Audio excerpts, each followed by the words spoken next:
اللہ کی ربوبیت پر اطمینان جب انسان کو ہو جاتا، میرا رب اللہ ہے، ربی اللہ، انسان کے لیے نہ کوئی کھٹکا، نہ کوئی خطرہ، نہ کوئی خوف، نہ کوئی حزن، اللہ کے اذن کے بغیر پتا تک نہیں ہلتا۔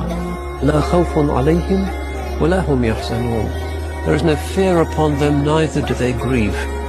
He accepts al-qadar, halwihi wa murrihi, the divine decree, the bitter and the sweet of it, because he knows that it comes from his beloved, from his Lord. اسے یقین ہو جائے کہ اللہ میرا مددگار، اللہ میرا محافظ، اللہ میرا پشت پناہ، اللہ میرا حمایتی، اس کے لیے کوئی خوف ہوگا، اسے کوئی ڈر ہوگا؟ اور تمام انسان مل کر تمہیں کوئی نفع پہنچانا چاہے، نہیں پہنچا سکتے مگر وہ شے جو اللہ نے طے کی۔